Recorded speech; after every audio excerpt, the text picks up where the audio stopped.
अरे छोड़ो जाने दो, तुम क्या पाँव पकड़ोगे उनके? अल्लाह के वलियों के मजार पे जाया करो, मगर सुनो,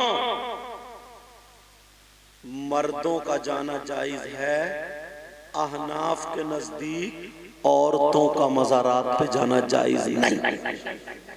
ये जिद्दी जो बैठी है ना, ये जो 11-11 जुमेरात कर रही है, इसका जादू ही नहीं कटता यार, समझे? 3-3 साल में टक्करे मार रही है, अगर हो तो कटे। जी जी, मजार पे ना, सही बता रहा हूं, अगर 100 लड़कियां कूद रही हैं, नाच रही हैं, तो मुश्किल से 5 या 10 ऐसी होंगी जिन पे कोई जिन वगैरह का असर है, बाकी 90 तो खाली ढचोकला है। जी बेशक। इन पे लठ फेरो, लठ, मगर तुम मत फेरियो जो माँ बाप है वो। लेकिन सुनो, इस्लाम को बदनाम मत करो, औरतों का मज़ारात पे जाना जायज नहीं इस्लाम में, याद रखियो। हाँ, ये बात बड़े काम की बता रहा हूं, मर्दों का जाना जायज है। तो मर्द क्यों जाते हैं? ताकि दुआएं कबूल हो जाती। तो तुमने इतनी दुआएं मांगी, तुम्हारी हाथों हाथ सबकी सब कबूल हो गई। अगर होती ना, तो अब तक पड़ोसी पड़ोसी को मरवा चुका होता। अगर जरा सी बोले या अल्लाह टपका दे, और औरतें तो इतनी देर भी नहीं लगाती, लाइन लगा देती, तू भी जा, तू भी जा, तू भी जा। जरा सी अगर झाड़ू के तिनके में लड़ाई हो गई, पड़ोसन गई। मगर सुनो, अगर बुखारी शरीफ पढ़ोगे तो मैं बताऊं,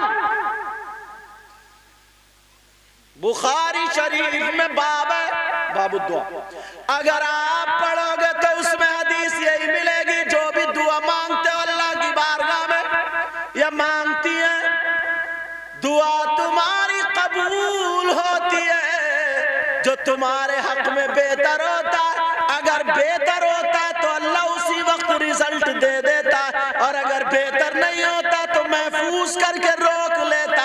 हश्र का मैदान होगा, उस दुआ की जज़ा तुम्हें आखिरत में मिलेगी।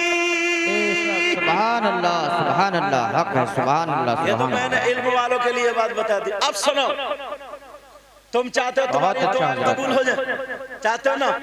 एक बारगाह मैं ऐसी बताता हूं जहां 100 के 100% दुआ कबूल। अगर ना हो ना तो मेरा दामन पकड़ लियो। ऐसा जब दावा कर रहा हो ना, तो दलील भी ऐसी दूंगा, इंशाअल्लाह तुम्हारी पेशानी मुस्कुरा जाएगी। 100 के 100% दुआ कबूल। और एक और बताऊं, मज़ारात पे जाना औरतों का जायज नहीं, मगर मैं जो जगह बता रहा हूं ना, वहां पे औरतों का जाना भी जायज है। अब तो सोच रही होंगी छुट गए, इतना कूदती है, कुछ भी नहीं है। हिंदुस्तान के जिन्नात ना इन औरतों को इतना कोसते होंगे, कहते होंगे कम बखत का घर भी नहीं देखा, बदनाम करके पहले रख दिया। एक बार का मैं भी बता रहा हूं, 100 के 100% दुआ कबूल। बता दूं उसका पता, एड्रेस बता दूं, चलोगे? मगर यार तुम्हें लेके जाऊंगा तो 2 पतीले तो तुम बिरयानी का अकेले खा जाओगे, इतनी बिरयानी कहां से लाऊंगा? मगर सुनो प्यारे, सैयद साहब भी रहेंगे अल्हम्दुलिल्लाह, मगर प्यारे सुनो, वो बारगाह का पता मैं बता रहा हूं, याद कर लेना, नोट करने वालों कर लेना, दावा कर रहा हूं, दलील भी सुनो। वो बारगाह कहां, तैयार हो जाओ चलने के लिए। वो बारगाह कोई और नहीं है, वो बारगाह तुम्हारी मार, तुम्हारे बाप। नारे तकबीर, नारे रिसालत, नारे गौसियत। अब जरा सुनो, वो बारगाह माँ बाप, जरा तवज्जो से सुन लेना, दावा कर रहा हूं तो दलील भी तो सुन लो। वो बारगाह तुम्हारे माँ बाप, जाओ माँ बाप को राजी कर लो, माँ बाप की खिदमत कर लो। जब माँ बाप राजी हो जाएंगे तो तुम्हारे माँ बाप तुम्हारे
कॉन्फ्रेंस सैयद मुकीमुर रहमान साहब किबला, नारे तकबीर।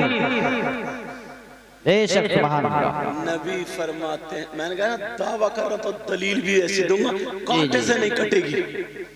नबी फरमाते हैं दुआउल वालिदैन अन औलादिहिमा कदुआइन नबी अन उम्मती। आका फरमाते हैं माँ बाप की दुआ औलाद के हक में ऐसी होती है जैसे आका की दुआ आका की उम्मत के हक में होती है। बेशक बेशक है तुम्हारी दुआ ऐसी जैसी शाजी मियाँ हुजूर जैसी हो, है तुम्हारी दुआ ऐसी जैसे बशीर मियाँ हुजूर जैसी, है तुम्हारी दुआ ऐसी जैसे हमारे नाना मियाँ सादिक मियाँ और बिस्मिल्लाह शाह मियाँ भूरे इनकी जैसी हो। अरे बोलते क्यों नहीं? है तुम्हारी दुआ जैसे सरकार मुफ्ती आजम आला हजरत जैसी हो, है तुम्हारी दुआ जो गरीब नवाज और साबिर पाक जैसी हो, है तुम्हारी दुआ जो वारिस पाक और शामदार और मखदूम पाक जैसी हो, है तुम्हारी दुआ जो गौसे पाक और हसन और हुसैन जैसी हो। नहीं, मगर हाँ माँ बाप हैं उनकी दुआ ऐसी है जैसे नबी की दुआ उनकी उम्मत के हक में। बेशक बेशक सुभान अल्लाह सुभान अल्लाह। अम्मा से कहता चुप के बैठी रही है, अब पीर साहब के बहुत हाथ रगड़ रहा। बाज तो ना सही बता रहे हो, तब बड़ा बदतमीज है, उसे पता ही नहीं है यार अम्मा को कैसे बोलना है, अब्बा को कैसे बोलना है। एक बुद्धू था बदतमीज, बुद्धू मियाँ, उनकी बीबी में और अम्मा में हो गई। थोड़ी मोड़ी हर घर में हो जाती है, बर्तन होते तो खटकते तो आई, थोड़ी सी हो गई। अम्मा भी नहीं चुप रही थी और बीबी भी नहीं चुप रही थी, ये बुद्धू मियाँ आ गए। सुनते रहे सुनते रहे सुनते रहे, अब इनका फैसला सुनियो। सुनने के बाद बीबी की तरफ को हाथ जोड़ के बोले ओ मेरी माँ चुप जा। बीबी हो गई अम्मा। क्या कह रहे हैं? कह रहे हो मेरी माँ चुप जा। अब अम्मा को क्या कह रहे हैं वो भी सुन लियो। कितना कितना बदतमीज है, उसे पता ही नहीं मैं क्या कह रहा हूं। कह रहे हो मेरी माँ चुप जा, और अम्मा से कह रहे हैं बोला ये तो कुतिया भौंक रही है, भौंकने दो। इस बेवकूफ से ये पूछो जब अम्मा कुतिया तो तू भी तो पिल्ला हुआ। अरे बोलो ना, कुतिया का बच्चा कौन होता? तुम्हारे गांव में नहीं होते कुतिया के बच्चे क्या? तो फिर इतनी देर क्यों लगा रहा हो? ये मसला क्या मुफ्ती साहब बताएंगे क्या? अच्छा सोच रहे हो शेरूर का बच्चा हो गया यार। बाज बाज अपने आप को गाली दे रहा है, उसे पता ही नहीं है, ढंग नहीं है बोलने का, तरीका नहीं है, तमीज नहीं है। ऐसी जबान को लगाम दो। नबी ने फरमाया ना दो चीजों की हिफाजत कर लो, उसकी हिफाजत की जमानत ले लो ना तो जन्नत की जमानत मैं ले लूंगा। किसने कहा ये? आका दो आलम ने। अल्लाह यार, हर हर कदम पे आका रहमतों का सबब और खुद ही रहमत है यार।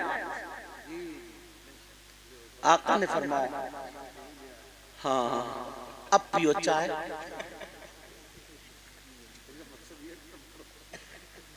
अब इसका मतलब यह है कि मेरी तकरीर खत्म। तो नहीं नहीं नहीं नहीं नहीं नहीं ले जाना नहीं है, जब ले आए हो तो पी लो, मगर अब मजमे को संभालना और बिगाड़ना तुम्हारे हाथ है। अगर जब इतनी चुस्की ऐसे मारोगे जोर से तो पड़ोसी का दिल तो धड़केगा ही, समझ में। अगर आराम से पियोगे, इत्मीनान से अगर पियोगे, क्या खड़े हुए देख रहे हो, पिलाते क्यों नहीं? जब लिया हो तब क्यों रो रहे हो?